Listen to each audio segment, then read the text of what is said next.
Hello student, आपका स्वागत है आपके फेवरेट महिंद्रा गुरु प्लेटफॉर्म पे, जहाँ पे इस बार हम आपके सामने एक ऐसी अपॉर्चुनिटी के साथ आए हैं जहाँ आप घर बैठे बैठे अपनी सारी बैंकिंग इंग्लिश की तैयारी कर सकते हैं। हर बार की तरह इस बार जो हम लोगों ने आपके लिए अपॉर्चुनिटी ली है वो एक ही बार में आपको सारा कंटेंट प्रोवाइड करने के लिए है। जहाँ तक आप अपना फर्स्ट टॉपिक के बाद देख रहे हैं, understanding English with subject verb agreement, ये देखकर ही आपको समझ में आ रहा होगा कि आज का जो टॉपिक है वो हमने बिल्कुल एग्जाम पॉइंट ऑफ व्यू से एक ऐसा टॉपिक लिया है जिससे आपके चाहे एरर करेक्शन बोल लीजिए, चाहे आपके कॉम्प्रिहेंशन बोल लीजिए, सारे से क्वेश्चन जरूर आते हैं। Now why understanding English with subject verb agreement is the main question. देखो, सेंटेंसेस को समझना या पढ़ना बैंकिंग में इतना इंपॉर्टेंट नहीं होता जितना उसको समझना होता है। जहाँ तक बैंकिंग इंग्लिश का सवाल है या बैंकिंग एग्जाम्स में जो इंग्लिश पूछे जाते हैं वहाँ पे आपको जनरली सेंटेंसेस को कॉम्प्रीहेंड करना होता है। अब अगर हम आपको कॉम्प्रीहेंड करने की बात बताएं तो कॉम्प्रीहेंड करने का मतलब होता है उसको अंडरस्टैंड करना। अब देखिए, जब भी हम सेंटेंसेस को पढ़ते हैं तो पढ़कर उसको समझना, बेसिकली बैंकिंग में एनालिटिकल और कंसेप्चुअल क्वेश्चन ज़्यादा पूछे जाते हैं। तो सबसे ज़्यादा इंपॉर्टेंट बच्चा कहाँ पे प्रॉब्लम करता है? जब हमको ये नहीं समझ में आता कि ये जो सेंटेंस अब पढ़ के निकल गए इसका मीनिंग क्या निकल के आ रहा है। चलिए आज की सेशन के बाद आपको वो डाउट्स या वो प्रॉब्लम्स कम से कम होना स्टार्ट हो जाएंगे और सेशन के एंड तक आप लोग बिल्कुल इस सब्जेक्ट में मास्टर करोगे। To start with my first slide we have your first content prepared. अब सब्जेक्ट वर्ब अग्रीमेंट को पढ़ने से पहले हम समझते हैं कि सेंटेंसेस में हर एक वर्ड का फंक्शन कैसा होता है। जैसा कि आप देख रहे हैं, आपका जो फर्स्ट स्लाइड है it is about the function of words. Now how to understand this. देखो, हम जब भी किसी सेंटेंस को लिखते हैं या सेंटेंस में हम किसी क्लॉज या फ्रेज की बात कर रहे होते हैं, it is generally what a sentence is what, it is nothing but a combination of words, right. हम क्या देखते हैं कि एक सेंटेंस को बनाने के लिए हमारे पास कॉम्बिनेशन ऑफ बहुत सारे वर्ड्स होते हैं और इन वर्ड्स को अंडरस्टैंड करना बहुत नेसेसरी होता है। इसीलिए हर एक वर्ड वो सेंटेंस में क्या काम कर रहा होता है उसका फंक्शन जानना भी उतना ही इंपॉर्टेंट हो जाता है।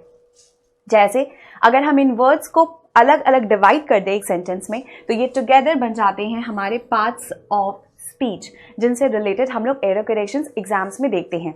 अब पार्ट ऑफ स्पीच को पढ़ने का क्या मतलब सिर्फ एरर करेक्शन से है? नहीं, बिल्कुल भी नहीं। पार्ट्स ऑफ स्पीच आपके सेंटेंस में आपका जनरल वोकैबुलरी से लेकर आपकी रीडिंग कॉम्प्रिहेंशन से लेके आपका अंडरस्टैंडिंग ऑफ इंग्लिश भी इंप्रूव करेगा, जो ज़्यादातर आप लोगों को हेल्पफुल होता है आपके कॉम्प्रिहेंशन, रीअरेंजमेंट और क्लोज टेस्ट वाले सेक्शन में। तो पहले समझते हैं कि हर एक वर्ड हमारे सेंटेंस में काम क्या क्या करता है और पार्ट्स ऑफ स्पीच को हम सेंटेंसेस में कैसे तोड़कर आइडेंटिफाई कर सकते हैं। चलिए बढ़ते हैं आपकी नेक्स्ट स्लाइड की तरफ। पार्ट्स ऑफ स्पीच का वो सेक्शन जो बनता है हमारा नेमिंग वर्ड्स। अब नेमिंग वर्ड्स से हम समझते हैं कि हमारे सेंटेंस में ये किस चीज़ का काम कर सकते हैं। देखो, आपके सेंटेंस में आपके नेमिंग वर्ड्स जनरली आपके सेंटेंस के सब्जेक्ट का काम करते हैं। जहाँ तक इन वर्ड्स का सवाल है, या आपके सेंटेंस में किसी भी पर्सन का नेम, किसी प्लेस या फिर किसी थिंग का नेम भी बता सकते हैं। जैसे जो हमारा फर्स्ट नेमिंग वर्ड जो हमें समझने की ज़रूरत है वो आपके सेंटेंस में है एक नाउन। मतलब पार्ट ऑफ स्पीच का एक ऐसा सेक्शन जहां से आपके सेंटेंस में ये एक नाउन का काम कर सकता है। सो बेसिकली आपके सेंटेंस में नाउन्स आपके सब्जेक्ट का भी काम कर सकते हैं। उसी तरीके से नेमिंग वर्ड्स का एक और सेक्शन है जो नाउन का सब्स्टिट्यूट होता है। यस, यू आर करेक्ट, आपने उसको सही बिल्कुल गेस कर लिया है। Those are nothing but your pronouns, that's correct. अब जहाँ तक प्रोनाउंस का सवाल है, ये जनरली हमारे नाउन्स के सब्स्टिट्यूट होते हैं। अब जहाँ तक हम नाम की अगर बात करें तो अगर हम यहाँ पे राम बोल रहे हैं और राम हमारे सेंटेंस का सब्जेक्ट अगर बन सकता है तो उतना ही क्लियर है अगर हम ही बोले तो ही भी हमारे सेंटेंस में अगर एक्शन परफॉर्म करे तो सब्जेक्ट का काम कर सकता है। सो बेसिकली अगर हम आपके सेंटेंस की शुरुआत की बात करें तो आपके सेंटेंस में जो नेमिंग वर्ड्स आते हैं जैसे कि आपके नाउन्स या फिर आपके प्रोनाउंस, तो आपके सेंटेंस में वो काम किसका कर सकते हैं? एक सब्जेक्ट का। क्लियर? आपके पार्ट ऑफ स्पीच का ये तो था आपका first slide. Moving on to the next. Naming words के बाद जो सेंटेंस का दूसरा हिस्सा आपको समझने की जरूरत होती है वो होते हैं हमारे असर्टिव वर्ड्स। अब चलिए पहले असर्टिव वर्ड्स के बारे में पढ़ते हैं। वो आखिर काम क्या करते हैं? वो ये बताते हैं कि आपके सेंटेंस में जो नेमिंग वर्ड्स थे, मतलब आपके सेंटेंस में जो वर्ड्स आपके सब्जेक्ट बन रहे थे, वो कैसा एक्शन परफॉर्म कर रहे हैं या वो किस स्टेट में है। मतलब जो आपका सब्जेक्ट है वो किस स्टेट को बिलोंग कर रहा है ये सेंटेंस में हमारे वर्ड्स बताएंगे। वर्ब्स आपके सेंटेंस में, जिसको हम हिंदी में क्रिया भी बोलते हैं, जो हमारा डूइंग एक्शन बताते हैं, मतलब सब्जेक्ट क्या एक्शन परफॉर्म कर रहा है या सब्जेक्ट किस स्टेट में है, ऐसे वर्ड्स को सेंटेंस में जब हम पढ़ेंगे तोड़कर, तो हम जो नेक्स्ट पार्ट ऑफ स्पीच पढ़ने जाएंगे वो होंगे आपके verbs. Clear? Moving on to your next slide.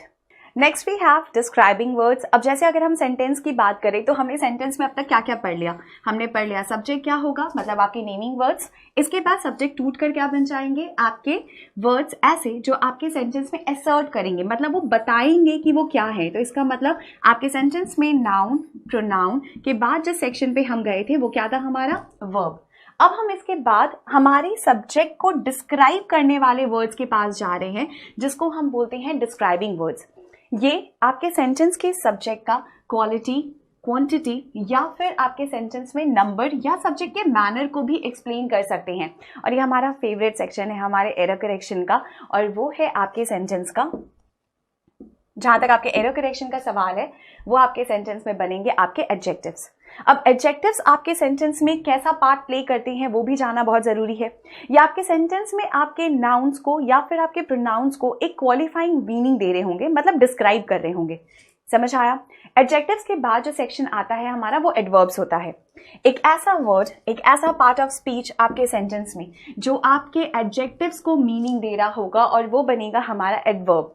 So basically हमारे सेंटेंस में after finding your naming words, your assertive sentences, we come to your describing words which are your adjective and adverbs.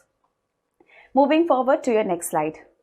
जहां तक आप लोगों के subjects की classification की बात आती है, अब हम आते हैं हमारे सबसे वाइटल सेक्शन पे, जिसको हम डिटरमाइनर्स भी बोलते हैं। और इन वर्ड्स को आइडेंटिफाई किया जाता है ए, एन और द से। अब अगर ऐसे बोला जाए ना, तो देखो बहुत आसान होता है। नाउन को समझाना बहुत ईजी है, हम सिंपली बोल देंगे वो एक नेमिंग वर्ड है।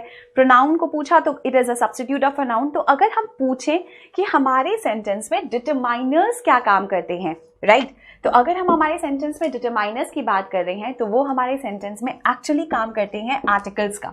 याद रखिएगा, आर्टिकल्स हमारे सेंटेंस में आर नथिंग बट एडजेक्टिव्स। जैसे एक एडजेक्टिव क्या कर रहा था अभी तक? आपके नाउन को, आपके प्रोनाउन को एक डिस्क्राइबिंग वर्ड दे रहा था, मतलब मीनिंग दे रहा था। आर्टिकल्स का काम भी बिल्कुल वैसा ही है, वो भी आपके नाउन और प्रोनाउन को डिस्क्राइब करते हैं। डिफरेंस सिर्फ इतना है, वो ये बताते हैं कि वो आपके सेंटेंस का जो सब्जेक्ट है वो स्पेसिफिक है या नहीं। मतलब अगर वो डेफिनेट है तो वो आर्टिकल द लेगा, और अगर वो इनडेफिनेट में आ जाएंगे तो इसका मतलब वो आर्टिकल ए या एन लेगा।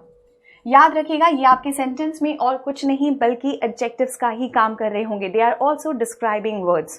क्लियर? सो बेसिकली अगर हम आपसे पूछे कि डिस्क्राइबिंग वर्ड्स में क्या हम आर्टिकल्स को ऐड कर सकते हैं, तो हाँ, बिल्कुल ऐड कर सकते हैं। ये भी आपके नाउन एंड प्रोनाउन को वैसा ही मीनिंग देता है जैसे एडजेक्टिव्स। Is that clear?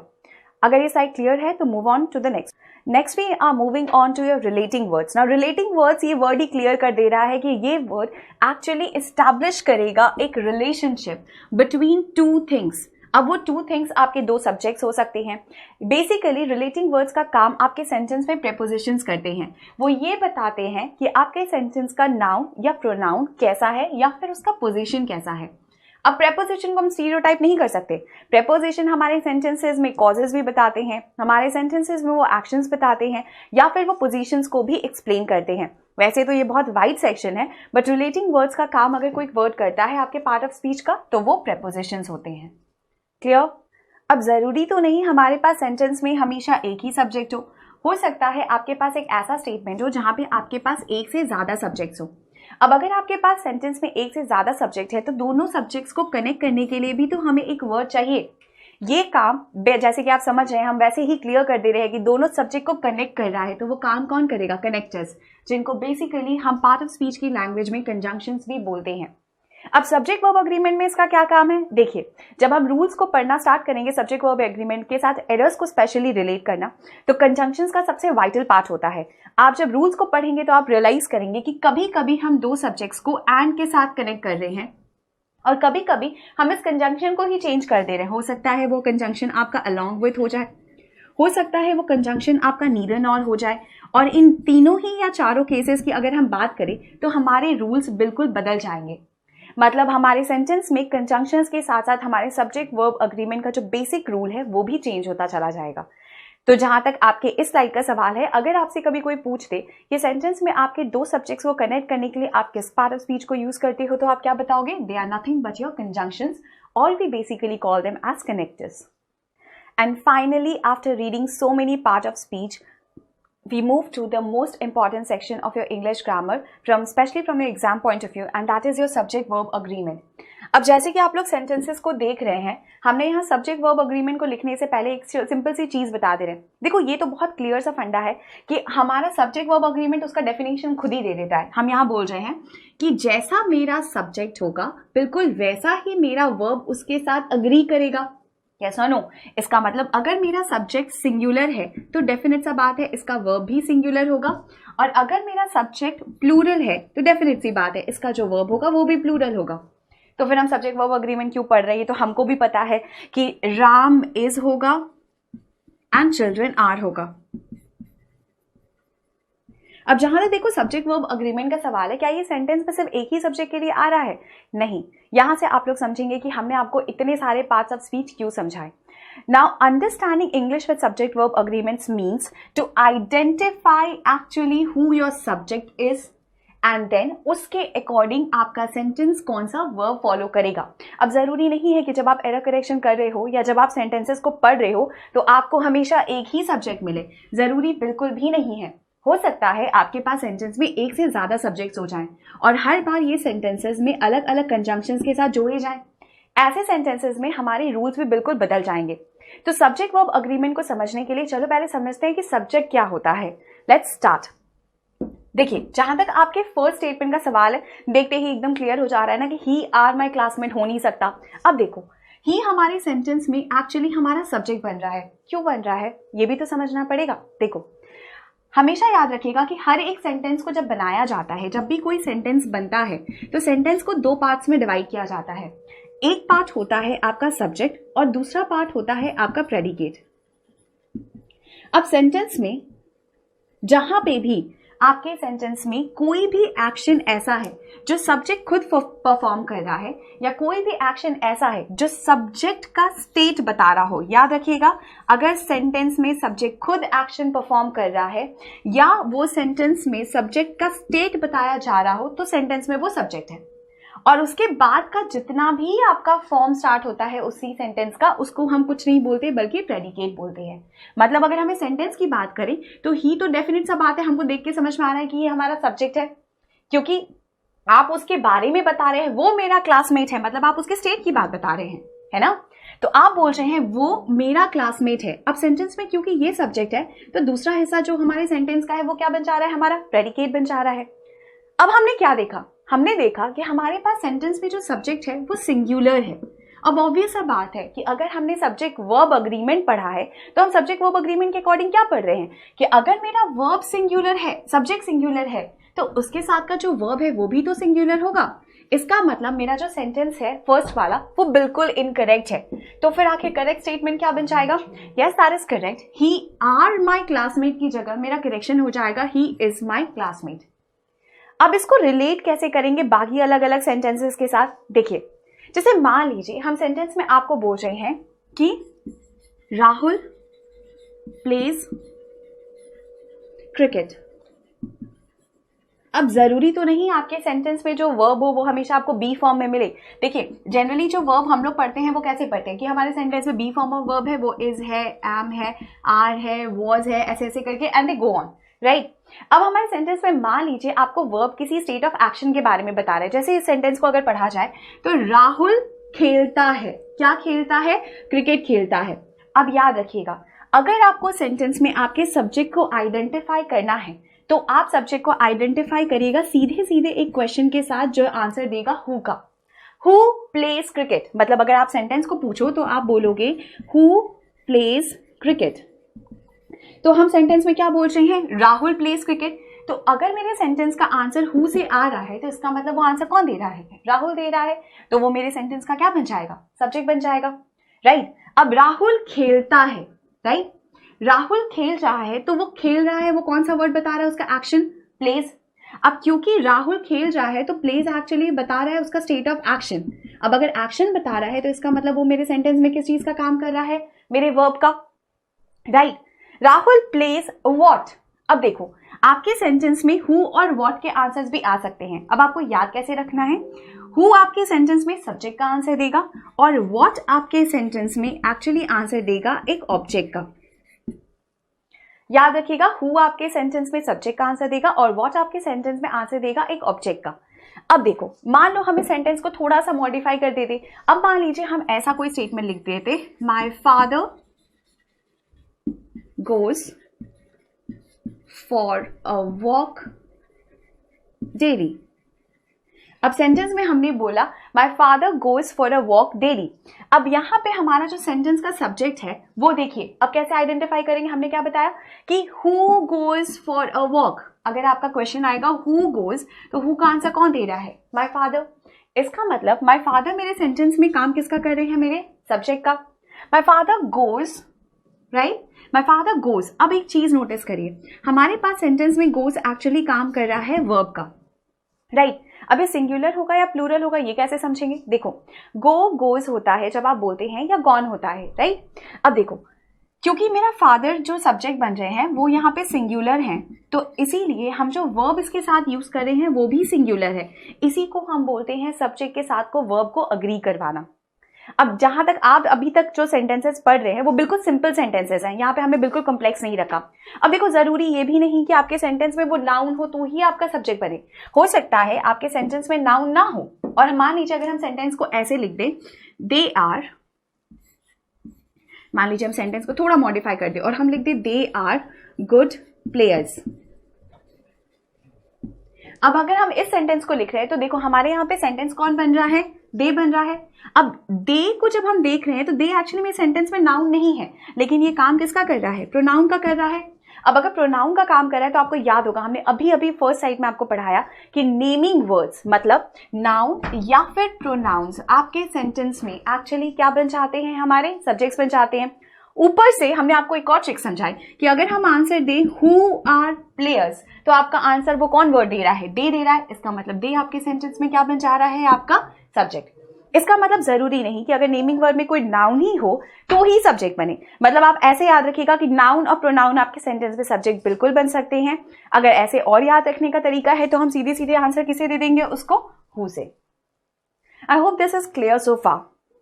अब जैसा कि आप लोगों के इंग्लिश का जो पहला ही साइड था वो था understanding English with subject verb agreement, तो अब हम समझेंगे कि हमारे सेंटेंसेस में सब्जेक्ट और पार्ट्स ऑफ स्पीच सेंटेंसेस में कैसे बन सकते हैं। पहले जो हमने वर्ड लिखा हुआ है आपके लिए वो है अ गार्डन, राइट। तो हमें आपको सिंपली समझ में आ रहा है कि यहाँ पे गार्डन किसी चीज का नहीं बल्कि एक नाउन का काम कर रहा है ना, एकदम क्लियर है, एक गार्डन है। देखो याद रखना कि ए जो आपके सेंटेंस में हमने क्या बोला था, ये डिटर्मिनर्स होते हैं, मतलब एडजेक्टिव्स का काम करते हैं ना। देखो कैसे काम कर रहा है तो ये आर्टिकल, बिल्कुल सही बात है। इसका जो न्यूमेरिकल वैल्यू होता है वो हमेशा 1 होता है। तो मतलब आप सेंटेंस में अगर हम बोले कि आप कितने गार्डन्स की बात कर रहे हो तो आप क्या बोलोगे, आप एक ही गार्डन की बात कर रहे हो, है ना। चलिए सेंटेंस को थोड़ा और आगे बढ़ा दिया जाए। अब अगर हम इस सेंटेंस को थोड़ा और आगे बढ़ा दें तो अब हमने देख रहे हैं अ ब्यूटीफुल गार्डन। अब हम उस गार्डन को थोड़ा सा और डिस्क्राइब कर रहे हैं, है ना। मतलब देखो अब आपके पार्ट ऑफ स्पीच को हमने फिर से एक पार्ट में तोड़ा और हमने बोला इस बार हमारे पास एक गार्डन है which is acting what is beautiful, है ना। तो अगर हम देखें तो गार्डन हमारे सेंटेंस में सब्जेक्ट बन जा रहा है और वो कैसा है, ब्यूटीफुल है। तो वो सेंटेंस में काम किसका कर रहा है, आपके एडजेक्टिव का, राइट। अब एक गार्डन है जो बहुत ब्यूटीफुल है। चलिए इसको थोड़ा और बड़ा करते हैं, एक और बात समझते हैं कि पार्ट ऑफ स्पीच सेंटेंस में और कहाँ पे आ सकता है। देखो मान लो तुम्हारे सेंटेंस में ये स्टेटमेंट थोड़ा अलग हो गया होता और स्टेटमेंट होता अ वेरी ब्यूटीफुल गार्डन, है ना। अब हम आप लोगों से पूछेंगे 2 और क्वेश्चंस के साथ कि आप सेंटेंसेस में इनको आइडेंटिफाई करोगे कैसे। अब इस गार्डन की क्वालिटी थोड़ी सी और एक्सीड करिए, अब वो ब्यूटीफुल से ज्यादा ब्यूटीफुल हो गया। मतलब अगर हम हिंदी में बोले तो ये गार्डन बहुत ही खूबसूरत है ना। तो इसका मतलब इसका जो फॉर्म है वो थोड़ा और साथ एक्सप्लेन कर रहा है इस सेंटेंस को। तो आखिर ये कौन सा पार्ट ऑफ स्पीच है, देखते हैं। डिस्क्राइब ही तो कर रहा है। देखो जब पहला डिस्क्राइब किया तो एडजेक्टिव था, अब एडजेक्टिव को जो पार्ट ऑफ स्पीच डिस्क्राइब करता है वो एक्चुअली बन जाता है हमारा एडवर्ब। चलिए एक बार देखते हैं सेंटेंस को थोड़ा और बड़ा करते हुए, और इस बार आप हमें आइडेंटिफाई करेंगे। आप खुद पढ़ते पढ़ते समझ पाओगे अब कि सब्जेक्ट के साथ वर्ब को हम कैसे रिलेट करते जा रहे हैं सेंटेंसेस में। मान लीजिए अब हम इसको थोड़ा सा और मॉडिफाई कर देते, हम लिख देते a very much beautiful garden, या फिर अब हम इस सेंटेंस को तोड़ना शुरू कर दें। अब देखो यहाँ पे जो पहला साइड आप देख रहे हो वो क्या देख रहे हो कि आपका जो गार्डन है वो बहुत खूबसूरत है। तो हमने आपसे पहले ही कहा अ गार्डन में, क्योंकि ये सब्जेक्ट का काम कर रहा है, क्योंकि हम इसी के बारे में बता रहे हैं, है ना, तो वो क्या काम कर रहा है आपका नाउन का। अब पार्ट ऑफ स्पीच के दूसरे सेक्शन पे चलते हैं। जब हम सेंटेंस की बात कर रहे हैं ब्यूटीफुल की, तो ब्यूटीफुल आपके सेंटेंस में किस चीज का काम कर रहा है, एडजेक्टिव का, क्योंकि वो इस गार्डन की ही क्वालिटी बता रहा है ना। कैसा गार्डन है, खूबसूरत गार्डन है। कैसा है, क्योंकि वो कैसे का आंसर दे रहा है, तो वो सेंटेंस में काम किसका कर रहा है, एक एडजेक्टिव का, right. So basically if we see it as a sentence or a word that is actually describing your garden in any way, then it has to be an adjective, right? If I move on to your next slide, what if I say a very much beautiful garden? अब देखो, अब आता है sentence में थोड़ा सा twist. क्या part of speech sentence में इतने ही होंगे? बिल्कुल नहीं। हो सकता है एक पार्ट ऑफ स्पीच दूसरे पार्ट ऑफ स्पीच को एक से ज्यादा बार भी क्वालिफाई कर जाए। अब एक बार सेंटेंस को थोड़ा और पढ़ते हैं क्लियरली। देखो, a very much beautiful garden में नाउन तो आपका मिल गया था आपको गार्डन, ब्यूटीफुल होगी एडजेक्टिव। अब ये मच किसका काम कर रहा है, एडवर्ब का। अब ध्यान देना एक बार फिर से, जब हमने आपको डिस्क्राइबिंग वर्ड पढ़ाया था तो हमने क्लियरली आपसे बोला था ना कि हमारे डिस्क्राइबिंग वर्ड दो हैं, एक एडवर्ब और एक एडजेक्टिव, है ना। अब देखो, एडजेक्टिव को जो पार्ट ऑफ स्पीच क्वालिफाई करता है हमारे पार्ट ऑफ स्पीच के कैटेगरी में, वो सिर्फ एक एडवर्ब ही है। समझ आया? वो कैसा गार्डन था, वो बहुत खूबसूरत गार्डन था, राइट। जैसे मान लीजिए अगर हम सेंटेंस में बोल दें कि राम इज अ बॉय, तो देखो राम तो सब्जेक्ट है, राम लड़का है, बॉय क्योंकि कॉमन नाउन आता है तो बॉय नाउन का काम कर रहा है ना। लेकिन मान लो हम फिर से चेंज करते हैं और अब हम बोल दें Ram is a good boy. अब गुड क्योंकि राम की क्वालिटी बता रहा है, तो राम, बॉय तो नाउन हो गया और गुड क्या हो गया, क्योंकि वो राम की क्वालिटी बता रहा है, तो सेंटेंस में वो कैसा हो गया, वो आपके एडजेक्टिव का काम कर रहा है।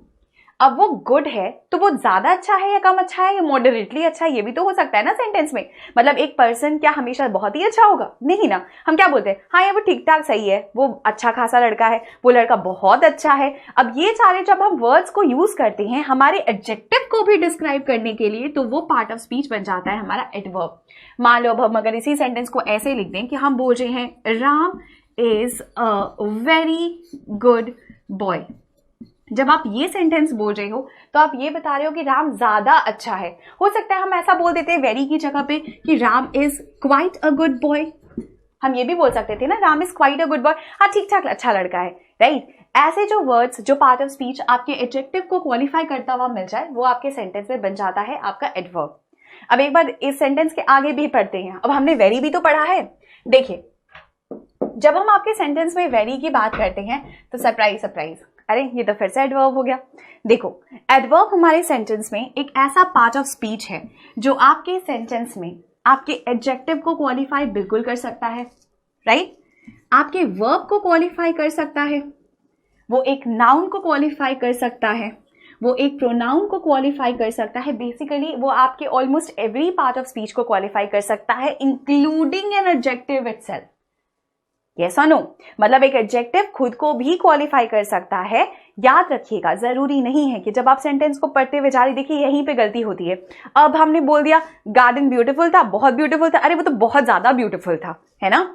हम जब ऐसे सेंटेंसेस को जब यूज करते हैं तो हम देखते हैं कई बार एक ही वर्ड दो बार आ जा रहा है, तो क्या ऐसा नहीं हो सकता दो पार्ट ऑफ स्पीच आ सकते हैं? बिल्कुल आ सकते हैं।